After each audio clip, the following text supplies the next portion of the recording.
No debate and conversation, comrades. Don't try it. We don't do that here.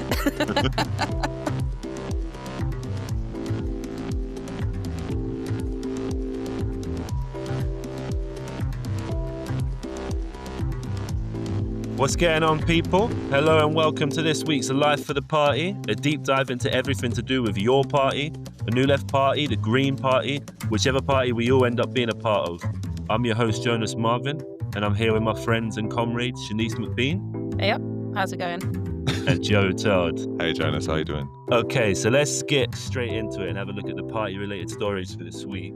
Shanice, what have you got for us? So it's been an interesting one, I think. There's been a lot of debate on X and other platforms on the question of democracy, which we're going to get into later. But one of the key facets of that conversation is what kind of debates and conversations are we having out in the open and kind of what's happening behind the scenes. And I think one of the key touch points in that was Zarah Sultana's, what should we call it? Deep dive, let's call it, into the politics of Corbynism in the New Left Review. And it was quite a candid interview and politically quite sharp. But I think one of the things that captured the discussion were her criticisms of Corbynism. So in one section, she writes, "We have to build on the strengths of Corbynism, its energy, mass appeal, and bold policy platform. And we also have to recognise its limitations. It capitulated to the IHRA definition of anti-Semitism, which famously equates it with anti-Zionism, and which even its lead author, Kenneth Stern, has publicly criticised. It triangulated on Brexit, which alienated huge numbers of voters, abandoned mandatory reselection of MPs for the trigger ballot compromise, keeping many of the party's undemocratic structures in place. And it didn't make a real effort to channel its mass membership into the Labour movement or tenants' unions, which would have enriched the party's social base." So these are, I think, quite fair, nuanced critiques of Corbynism, but Corbyn actually replied in an interview he did a week later, and he seemed a bit vexed, to be honest. He was essentially saying that, look, it's fine to have criticisms, but don't put them in the kind of public sphere. Let's have these debates kind of more internally, more closed off. So I guess, Joe, what are your thoughts on, do we have these public debates out in the open, or kind of do we need to keep them more insular? I mean, that's why we're doing the podcast, right? I mean, you know what I mean? I think we have to have these debates publicly to a certain extent because there's no hard barrier between the public out there, as in voters or people who could possibly support the party and might get a bad impression from seeing people arguing, and then the broader left who aren't part of an institution or an organisation yet, aren't part of those behind closed doors debates, and so are going to access this stuff through the pages of the NLR, which I think is a really reasonable place for Zarah to voice his criticisms. I don't know, man. It's very hard to disagree with any of those criticisms. You know what I mean? Like it's remarkable to see it spoken publicly by a figure like Zarah, but yeah, it's really, really hard to disagree with any of them. And I just think that if we're going to have a good culture in the party of open strategic debate and people like properly engage in their critical faculties, yeah, like you're going to have leaders saying this stuff publicly for sure. Yeah, 100%. I think the big thing for me is, Corbynism was a big moment. It was an incredible movement and it achieved a lot politically in the UK, but also it didn't work. It failed ultimately. And if we're going to be rebuilding, if we're going to rebuild the left, if we're going to rebuild left electoralism, we have to learn those lessons. And the only way we can learn those lessons is collectively, and by having open debates, by having open conversations. I guess one of the interesting parts of the interview for me was she was quite fair and measured and balanced when critiquing Corbyn, but was much more scathing talking about the people in his kind of inner circle. So there was this particular quote where she talked about the briefings that were happening in the Murdoch press, and she said, "To cross class lines for the sake of factionalism and psychodrama is just completely out of order." So we can see there, Jonas, I think maybe quite a different perspective coming out in terms of how factions operate and the kind of democracy related to kind of factionalism and Corbyn circle, Zara's circle. So what are your thoughts on what we do with these kind of inner circles? I think there's a question that Zarah is posing that she's kind of asking of her comrades. And, she's She's saying, how have you affected change within the Labour Party? How did you affect change within the Labour Party? How durable was your project if it didn't have democracy, if it didn't have a relationship to working class people on a kind of mass scale, and if it didn't have a commitment to building social power? Like those three things together are almost like a strategic prism through which you can move forward. And as part of that life of a party, you do need to have like a healthy internal culture. Because if you do that, you end up in a whole series of mistakes that the Corbynism made. I mean, I was thinking about an old line from a guy called Isaac Deutscher. Isaac Deutscher kind of wrote memoirs of Lenin, Stalin, and Trotsky. And he talks about the culture within communist parties in the 90s. And within communist parties in the 90s, as kind of Stalinization is happening and these parties become increasingly less democratic, he kind of describes this anecdote where you walk down, you have two people on the box, on the megaphones talking. You have the communist and you have the social democrat.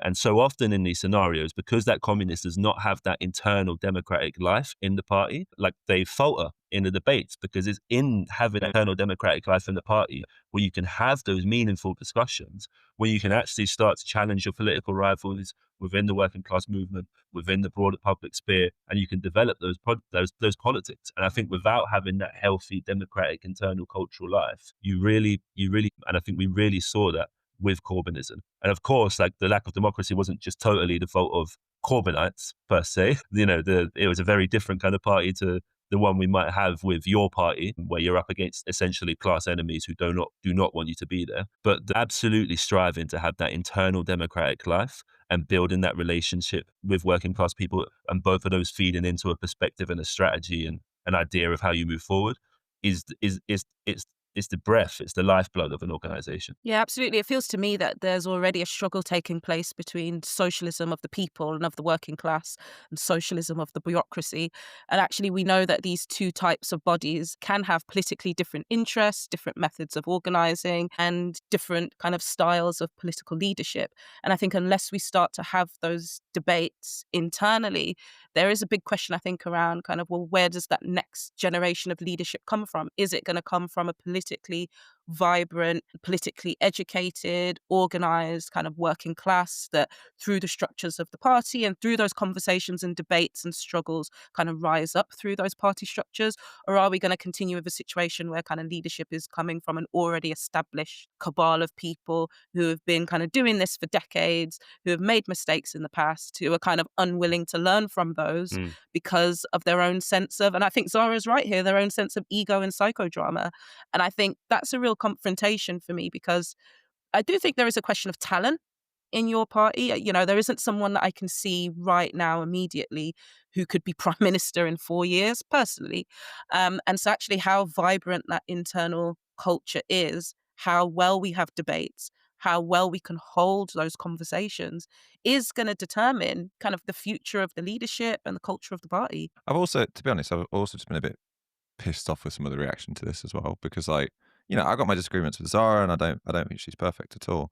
But one of the worst things in reaction to this NLR piece is the chorus of people, and it's not loads of people, it's an intense minority, but the chorus of people who come out and say any criticism of Jeremy or any criticism of Corbynism or any criticism of what we did before is wrong and is a betrayal of Jeremy, almost in like a personal way, which I just think is just an absurd way to think about politics. Like we can't have this idea that we have saints and martyrs and traitors, and we can't be thinking in these deeply individualistic, moralist, almost like spiritual, like religious terms. Like it's just crazy. We have to understand that like everyone's fallible. Our leaders are fallible. Like every member of the party is fallible. People will make mistakes. Teams of people will make mistakes. Organizations will make mistakes, and that's fine. And the only way that we can improve is by recognizing those mistakes, learning from them, and moving on from them. And I think this, like, we really need to go over this, like, this sainthood thing that I think is a bit of a relic of Corbynism. Yeah, Joe, I Yeah. remember when we first had a conversation in the pub not too long ago, actually, and we kind of bonded over the fact that we're kind of both believers in cult of personality. But for me, that doesn't mean, as you said, sainthood. I'm a big believer in libidinal politics. So I believe that, politics is very much attractive to people because of those emotional connections, that connection to Yeah. personality, that connection to kind of someone's story and background. But that doesn't mean that those leaders are unaccountable. That's the difference. Like, that doesn't mean that we put people on a pedestal and whatever they say goes and whatever their inner circle say goes. That's the difference, I think. Accountability. For sure, and I never wanna lose the like incredible thrill and excitement you have of a leader like completely socking it to people that you hate. Like, you know, you see, or for me, like you see Gary Stevenson going on Question Time and just like, giving all of these right wing people all of the shit, and it's just quite beautiful to watch. It was just like really thrilling to see McLynch in 2022 tour the television studios and just like rip apart these journalists with this kind of like blunt common sense that came straight from the picket line. And it's just like that stuff's beautiful. And I think when we enter these debates around leadership, sometimes that's a bit lost. And sometimes people can have this pro-democracy, anti-leader line where, you know, whenever anyone builds a public profile and then exercises that on behalf of the movement, it's somehow bad. I don't believe that. But I also just don't believe that these leaders are beyond criticism at all. Yeah, 100%. Yeah, I really agree with that. I mean, I think there's a twofold problem here as I see it, in terms of like, we have this like real meaningful crisis of leadership on the left. And like, Joe, you've talked about this before and stuff that you've written. And like, for me as well, that's like deeply bound up with a kind of crisis of subjectivity. Like, what are the struggles and institutions and mechanisms, organizational and cultural mechanisms, where the radical left, the labor movement, is producing political leadership on a regular basis, can then go on to be the kind of Zarah Sultanas, the Lynch's, the Jeremy Corbyns, who are absolutely leading and giving people a grin on social media and on TV and all of that sort of stuff, and like setting the story basically. I also just think there's this other underlying thing with Zara's interview, Carr, which is what a wild detriment it is to Corbynism's successors within the Labour Party that she is probably one of the only socialist politicians produced so far out of our generation after 4 years of doing parliamentary institutional struggle. Like, that's a crazy detriment, and like absolutely have to think quite meaningfully with your party about how we don't do that again, how we produce a generation of political leaders who are radical and who share some of the, to be explicit, who share some of the universalist politics that Zara articulates. You know, there's no time for workerism in that interview. She's very keen on the idea of freedom, and she's very committed to internationalism in that interview. And they're absolutely crucial things going forward, particularly in this moment where you have genocides in Palestine and pogroms in Britain. Yeah, Jonas, I think what you're saying goes to the heart, actually, of a point that Zara was making in the interview, where she talks about the failure of Corbynism to channel its mass membership into other spatial organising architecture, such as the labour movement and tenants unions. And I think there's really something here about how we spend time together that your party has to get right. What do our branches look like? How are people coming together kind of physically in space to organise, to have these conversations? You know, where are we building points of physical connection across our class, because that's one of the big things that, you know, Thatcherism and neoliberalism has fundamentally destroyed about our movements and left organisation, the kind of inability for us to create spaces where we can connect, come together, organise physically. And I think your party really has to be, I guess, counteract that. Yeah, absolutely. Any closing comments on this, Joe? Yeah, I just think she was right. I mean, look, I could talk for a long time about why she's right about anti-Semitism or Brexit or the undemocratic, but yeah, I just think she was right. It was good that she said it. I just thought some of the reaction to it was pretty nuts, to be honest. No debate and conversation, comrades. Don't try it. We don't do that here. All right then, time for our hot take. This is where we touch on a juicy and or controversial topic important for the new party. Joe, I think you're up this week. Yeah, it's me. So look, I think we're going to talk about this because I'm sure various people have seen all of the machinations that seem to be going on inside the coordinating group of the new party, and different people trying to propose different structures and solutions, some of them being less democratic than others, put it that way. So we're going to talk about democracy this week, and I'm going to make the case for democracy in the party, the need for a democratic party, the need for a party that's led by its members and where the members have a very real and genuine stake. And I'll say that I almost don't want to admit this, but I'm a recent convert to party democracy. Like I'm a recent, I am actually like I'm now quite evangelical about it, but I'm a recent convert. And, like I used to work as a bureaucrat and I worked at Momentum and stuff. And so I obviously had that perspective to a certain extent. And I think for a long time I pined for often a strong, in brackets, man leader to kind of just sort everything out. And I looked at Mélenchon and LFI and France, who, they're really not a very democratic organization at all. And I was kind of like, oh, that looks really simple. And I just kind of think that could be great. And maybe we just do that here, and maybe we have Mick Lynch be our Mélenchon or whatever. And after thinking about it slightly more deeply and talking with friends and comrades and stuff, I've come to the view that that's just absolutely not the way to do it at all. And I think that there's two big reasons for me. First is that just, like history's littered with examples of leaders making compromises, engaging in fudges, and kind of going against the will of the majority or the membership when they don't feel the heat from the members and when there's no sense of accountability. And we kind of know this in a general sense. We know that all elites are corruptible, right? And we know that it's always the people at the top who are the people for our opponents to do deals with and stuff. But I suppose the specific left example that I draw on is Cyprus and the experience of Syriza in 2015. In Greece, you have this incredible insurgent left come to power on this huge outpouring of desire for something different, no more kind of like EU austerity. And over the course of a year or two, he basically gets to the point where he completely capitulates to the European Union. Greece implements a ton of incredibly harsh austerity that's demanded by the Troika. And my analysis of it is that one reason he was able to do that is because Cyprus was able to go into those negotiations and negotiate on behalf of the party, and the membership had, very little to no say as to what he was going to say in those negotiations, right? So this was a leader that just like had the power to exercise whatever he wanted, and in the end, he capitulated.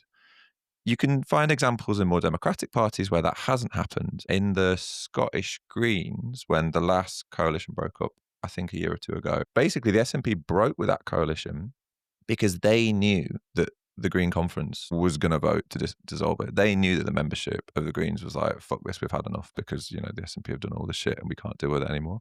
So they're just like very two different examples of where you have democracy in a party, leaders just held to account in a far stronger way. And I just think that's incredibly important. And we just need that in the party.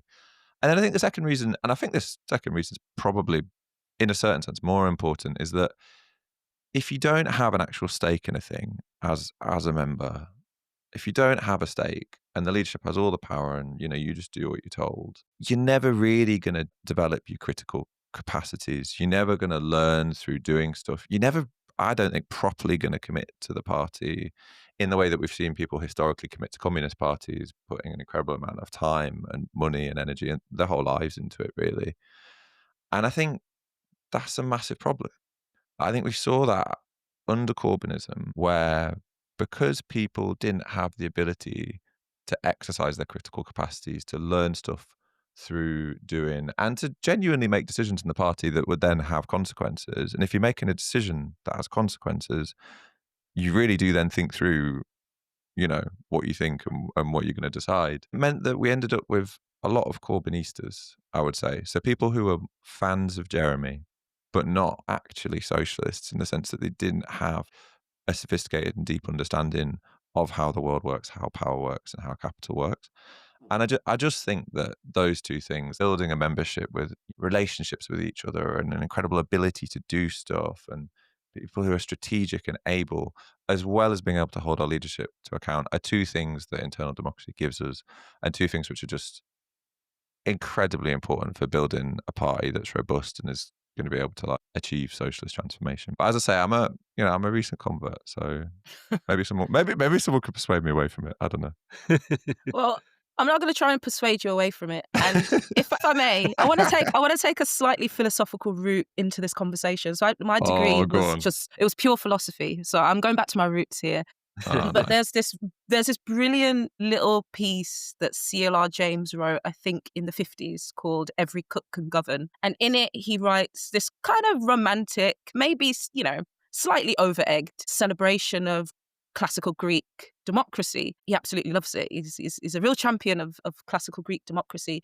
But I think the principle of his article is really key. So in classical Greek democracy, the real democracy of the agora, people were elected on random kind of rotation. And it meant that every citizen was a governor. Every citizen over several years had the opportunity to be part of government, make those decisions, even administering justice. And I think a key part of this conception of democracy is the idea that every worker, no matter what kind of stratum of society you come from, we won't talk about slaves, slightly different, but every citizen worker could govern. And I think that philosophical tenet is core to socialism, right? The idea that we want to build a socialist society where workers can make decisions for themselves, can govern themselves, can rule themselves, and know what their best interests are. And how can we deliver that message to the working class and ordinary people in Britain if we're unable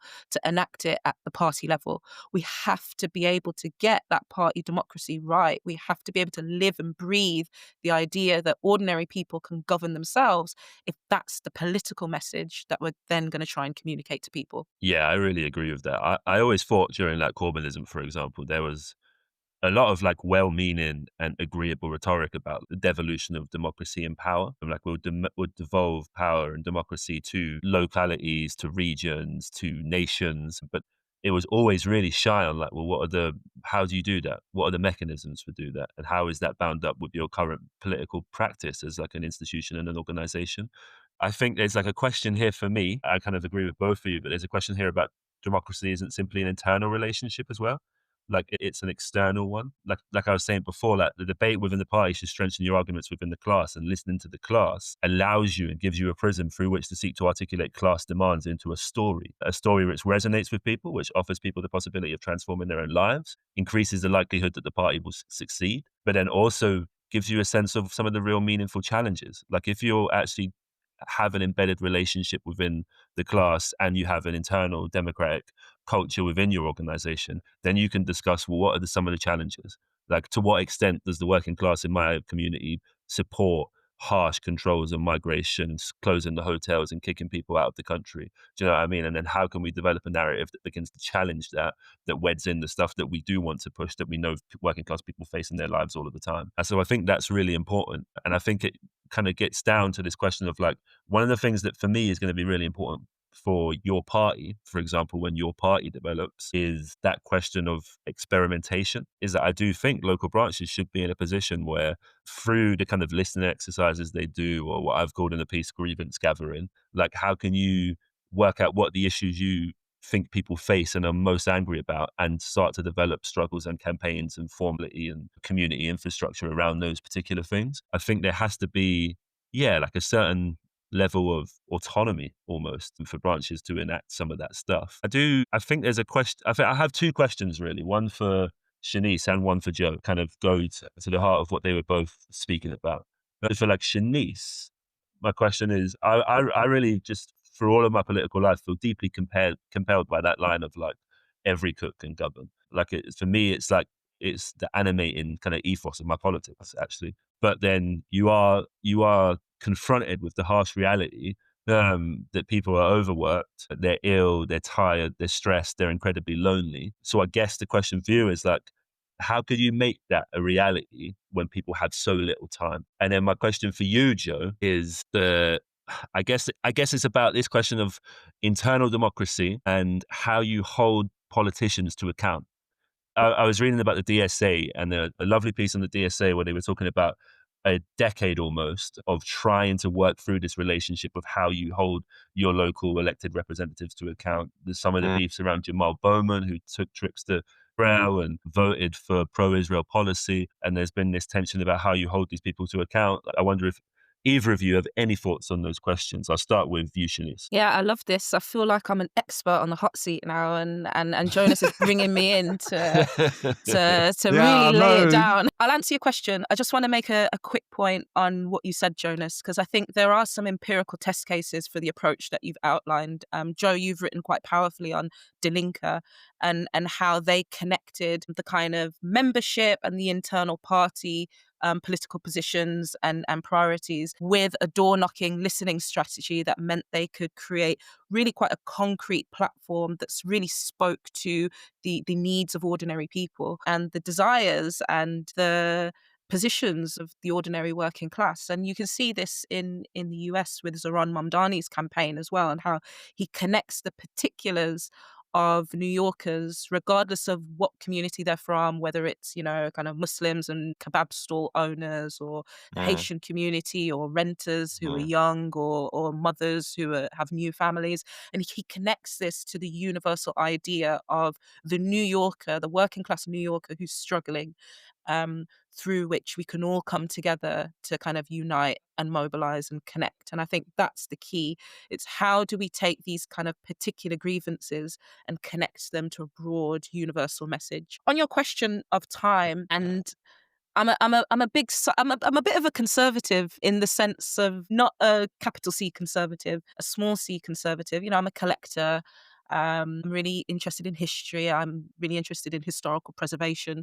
And there are moments in kind of working class history where I look back and I think that's how shit was done. We can go back to some of that.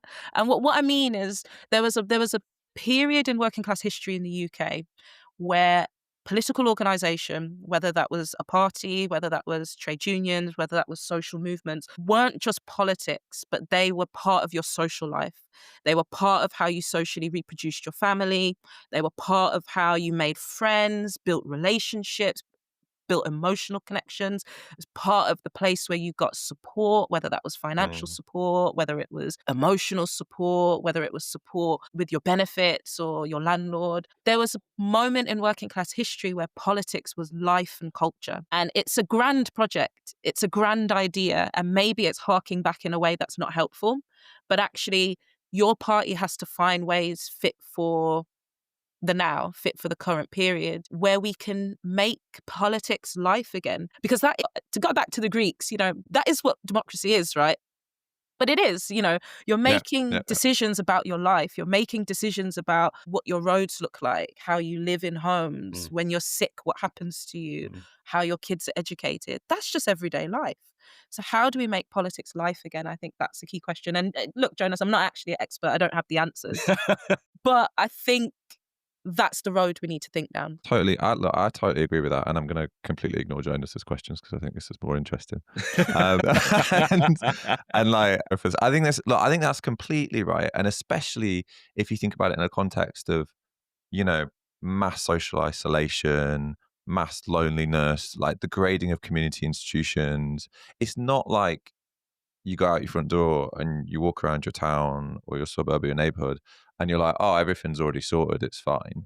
You know what I mean? Like there's loads of stuff that a party could do, loads of places that a party could intervene, loads of forms of social life that a party could create that are desperately needed by working class people across the country. I mean, childcare is a really obvious one, right? Like, I know we often come back to childcare when we talk about these things, but like, it's really, really hard having kids these days. It's incredibly hard. I'm sure you two have got lots of mates having kids as well. I have loads of mates having babies this year.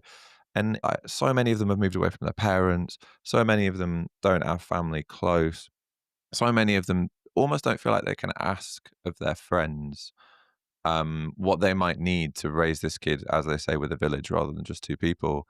And when you've got two parents working as well and you're feeling economically precarious, it's just a real slog. So I just completely and utterly agree with it. And then the sad thing is, I think this is the kind of activity that will naturally get sidelined in a party that comes to focus too much on elections and too much on electoralism, because elections and electoralism are just kind of seductive, like they're these big bang moments where everyone votes and you kind of get this snapshot of the nation and people feel naturally drawn to them and inclined to them because they are declarative and there's a campaign period and then it ends.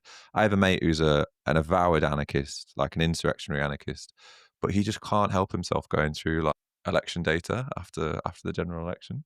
And it's kind of because he's a nerd, but it's also because it's the only time he really gets to see a decent snapshot of what people think, even if it's not a complete view. And what I'm trying to say with that is just that we will have to have in the party a real focus on making this part of what we do.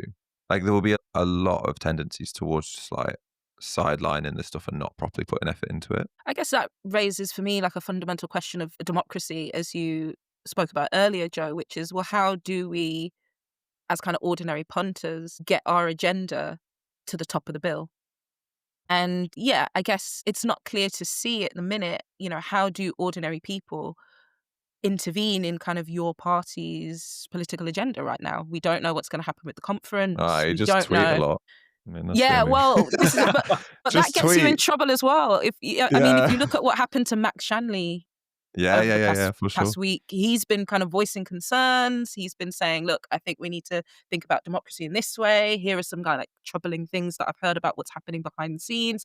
And he's been blasted as a Blairite and kind of all sorts of smears. So um, I guess a question I want to ask you both, and I've got some views on it myself, but I'll throw it out to you first, is what should early democracy in your party look like? For example, how do we make sure the founding conference is a real exercise in kind of direct participatory democracy and not a fudge from above? Well, look, I mean, I'll just speak quickly on the conference. Like, they've got a massive thing to do with the conference because, obviously Jeremy went on telly and said, "Oh yeah, we're gonna have a conference in the autumn." In the autumn, after launching in like the summer, we're gonna have a conference in the autumn, and everyone's gonna be invited to like on the future of the party and stuff. Logistically, that's just a crazy thing to do. It's amazing that they're trying to do it, and I'm really like supportive. But I used to be involved in organising a political festival. To book a venue, even just for like 20,000 people at that short notice, and organise a conference, it would just be like pretty unheard of in political circles. There are 600, if not 700,000 people signed up to show interest in this thing. It's easily the case that 10 or 20,000 people will want to turn up.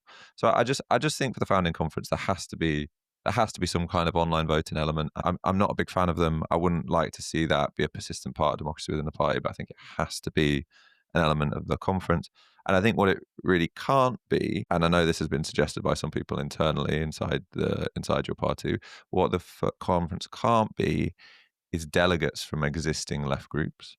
It can't just be all of the existing left organizations that exist affiliate and then delegate somebody, because that will just shut out the vast majority of people who have signed up. And those groups, frankly, just do not represent most people in this country because most of them are absolutely tiny. And Jonas, I know you're a member of one, so you're welcome to.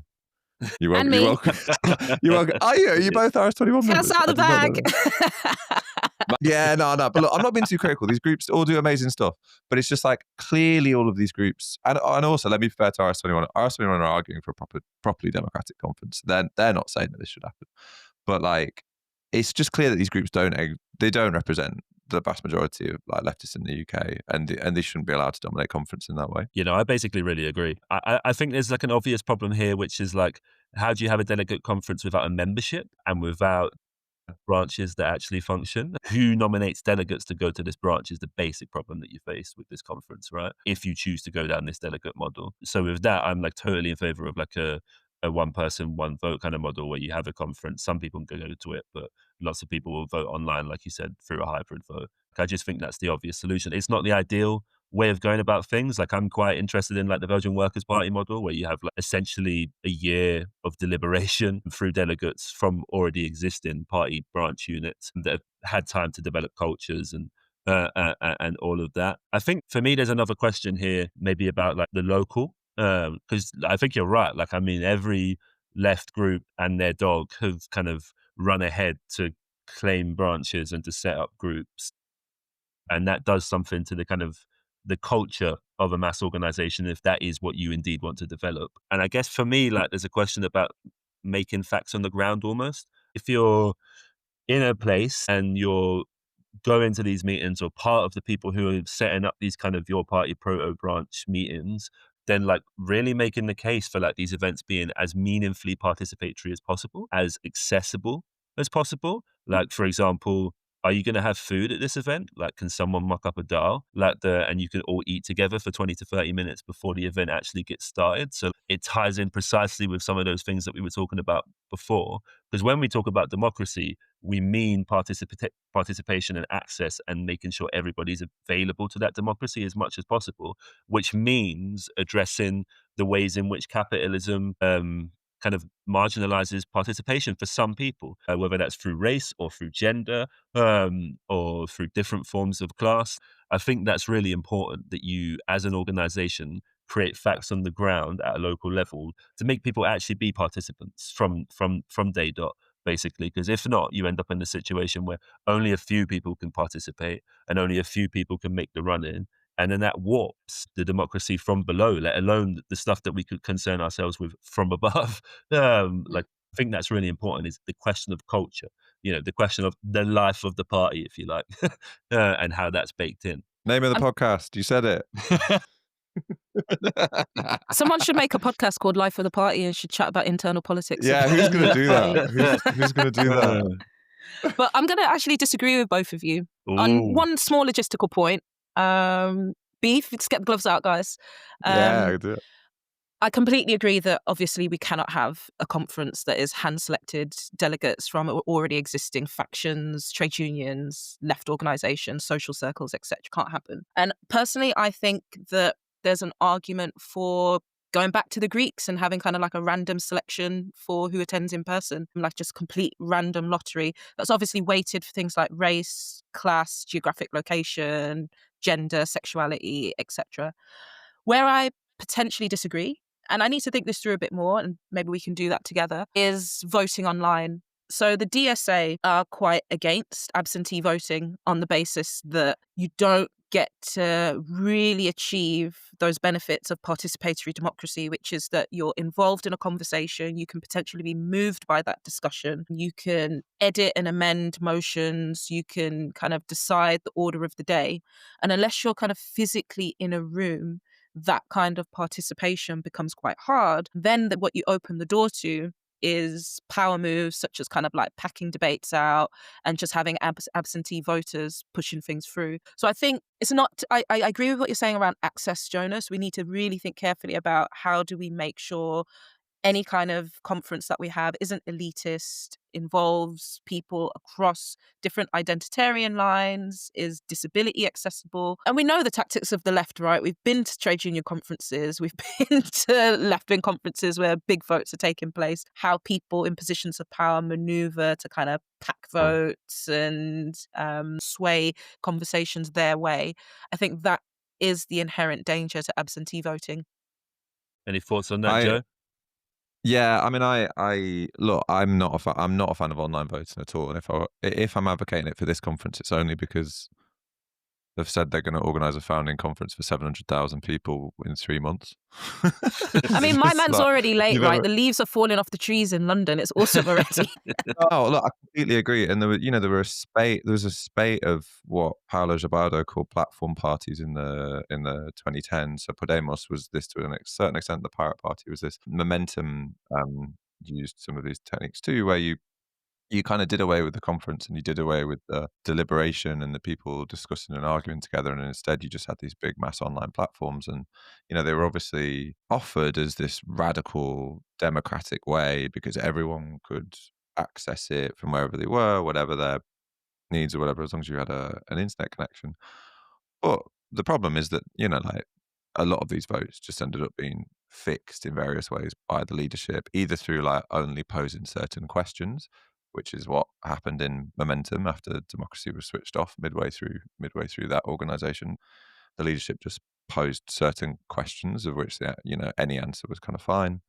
And it also just doesn't give people an opportunity to learn much. You just like read either like a bunch of names that you're voting for in a sleigh, or you just like read a bunch of answers to a question and then you vote for one. But you don't get to do what we're doing right now, and what hopefully people in your party, our party, will do lots, which is have these arguments really forcefully with each other on a local level, which is actually learn from other people through conversation and engagement and debate. So yeah, I'm not an online voting evangelist at all. I just think it might be a thing that has to be done for this conference because it's meant to be happening in 3 months. Yeah, and I think that just to jump in on what you said, there's a difference between a referendum and a democracy. A referendum is when a leadership kind of poses a question to you and you vote yes or no, which is, let's be honest, typically what democracy looks like in big bureaucratic left-wing organizations. That's very different to ordinary people being able to decide what's on the agenda, decide what's important to them and what to prioritize, decide what the content of a motion is, and put that motion to people to vote on. So I think there's another question on kind of how do we submit things to this conference? How do we have, let's imagine a scenario where not everyone can attend the voting part of a conference, which with the numbers of people that we're dealing with, that might be the case. How do we make sure that people have democratic input to what's on the agenda, what conversations are happening, debates that are happening beforehand?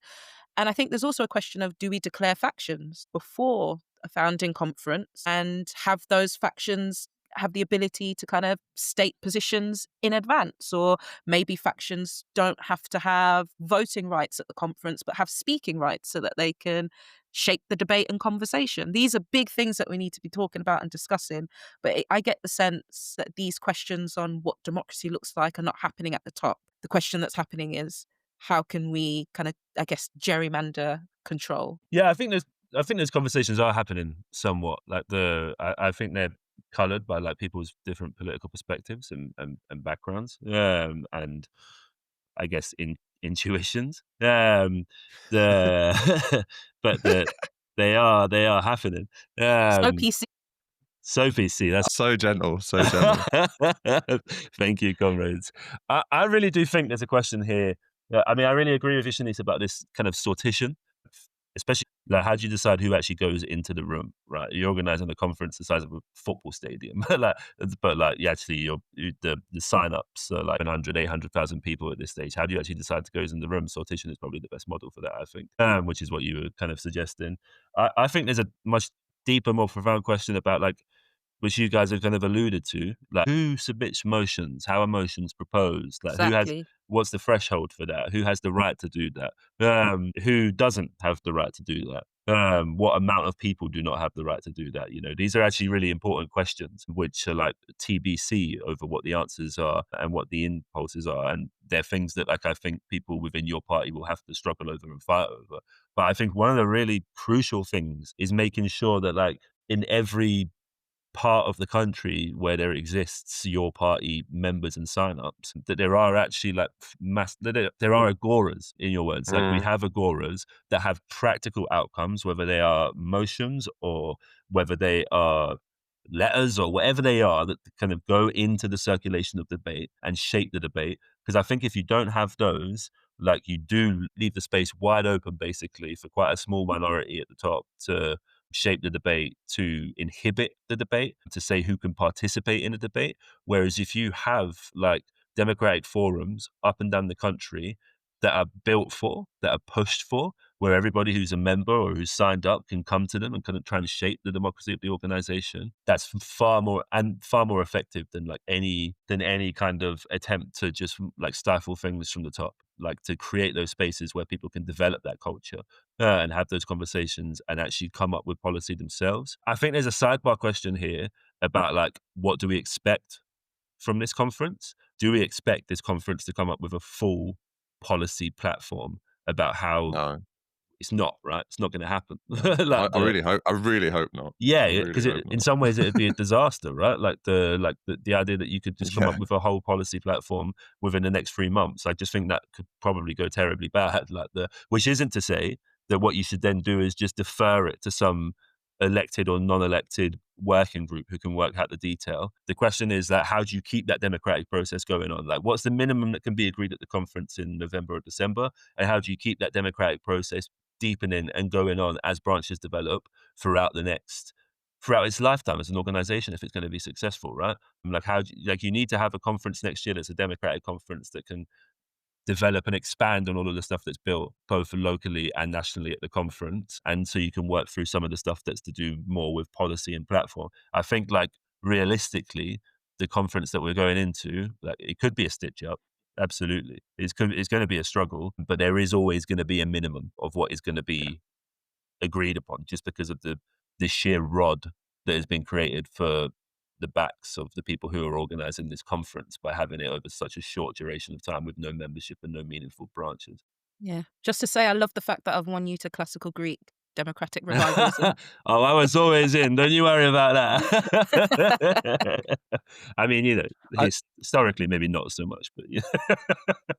I do maybe, if we're going to end this conversation on something though, I do maybe want to end it on a more caveat note, which Mm. is that I'm not a democracy maximalist, right? And I think that the internal democracy of a party needs to be balanced with other priorities. And, democracy has some costs as well as some benefits, which we haven't really articulated, right? Like, internal democracy it's laborious, it's resource intensive, it's slow. It doesn't allow for an organization to be particularly agile, and it can create a ton of inertia inside organizations too. Like I've been chatting to people from the DSA recently, and some of their biggest problems with the organization are that it's incredibly hard to move the organization in a focused direction, in part because it's very democratic, both at the national level, but also at the local level, where local chapters just have an incredible amount of autonomy. And I think we do have to we have to recognize these limitations, because I wouldn't want us to lapse into what I would almost call a kind of movementist prefiguratism. Prefiguratism? Yeah, Yeah, why I not? think that's right. Prefiguratism, where we basically say, well, we want to build a democratic society, so we have to build a democratic party. For me, I think we have to build a democratic party because there are certain outcomes of that democracy, such as, like strategically able and skilled up socialists and leaders that are held accountable and other things like that. That's the reason. There are quite concrete reasons. It doesn't just follow for me that, democratic society needs a democratic party. And I just do think, and you guys made this point well, but I do think that emphasis on party democracy not only being internal is really important. Mm. Because I think that you can look at the Brexit triangulation under Corbynism in lots of different ways. But I think one, for me, powerful way of looking at it is that we saw the right and the hard centre leverage Jeremy's rhetorical commitment to Labour members and party democracy to basically bash him over the head with this demand to have a more Remain position. And I don't think that's the fault of members. It's obviously not actually the fault of the structure of the Labour Party, because the structure of the Labour Party is not not actually democratic. But it does expose the difficulty you find yourself in, where your conception of democracy is only based on party members, and that party membership actually have quite distinct views from the rest of the working class for various reasons. That is a problem, and we have to. There are some people on the left that just think that more democracy will solve everything, and I just don't think that's the case. We need to be really alive to that. Do you guys know where the word ostracism comes from? No. Is it something to do with ostriches? No. I half asked that seriously. I was like, maybe it's to do with ostriches. Maybe. Jonas, what do you reckon? I have no idea. Yeah, my guess would have been as ridiculous as Joe's, to be honest with you. I really want to know so, now. My pals, the Greeks, when they didn't like someone, Of course, they voted to ostracize them and exile them for 10 years when they were kind of building too much power, too much ego. They were a threat to the internal democracy. Okay. They'd boot them out for 10 years, and then they'd get to come back after 10 years with no stigma. I'm not saying we should do that. All right. maybe in some rare cases. No, I'm joking. But the question is who'd be first? Oh gosh, I'm not going to name names. Not yet. Maybe in episode 2. But the question is accountability, right? How do we recall our leaders if they're not implementing the kind of democratic mandate of the organization? That's how we have agility, but also democracy. The structures have to enable and embody trust. How do we keep people accountable to the mandate? How do we recall them if they're going off script? I think that's really key. But I think, Joe, and maybe this is a great place to end the discussion, what you said around the party should be not just a party for people like us. We're kind of ideologues, let's be real. we're For sure. Yeah, we're part of some kind of machinery. But how do we build a party that is of the class? And how do we build a party that is kind of embedded and responsive and of the movements, but also agile, democratic, and, powerful? And it's easy to have the conversation, much harder to do it in practice. But I think if we have some sense of what the vision looks like, collectively will be able to hold the decision makers in your party at the moment to much greater account. So I think that's why it's great with doing this podcast, having a place where we can discuss these things, hash them out, create like a collective consensus. It's all good, guys. It's all good. I mean, the party definitely can't be just for people like me, because I've got a picture of Gramsci inside my bathroom cabinet. So every time I I've got open my bathroom, Gramsci tattooed onto my soul. every time I open my bathroom cabinet to brush my teeth, I look at a little picture of Gramsci, which is just not normal. So yeah. I have 3 posters of Lenin. Jonas, have you still got that bust of Lenin? I was going to say the Lenin. Yeah. 3 posters and a bust. So none of us are normal people. I've literally got a bust of Marx in the same room that I'm in now. Oh, I've got one of those ridiculous like money saving busts of Marx where you can put a coin in. You know, so very, very scrupulous. Well, we can work out in the edit how much we'll keep of that and when we'll start playing the music. I think we keep it all and have it raw. every second. This is getting juicy, I have to say. All right then. And finally, thank you for this great conversation, comrades.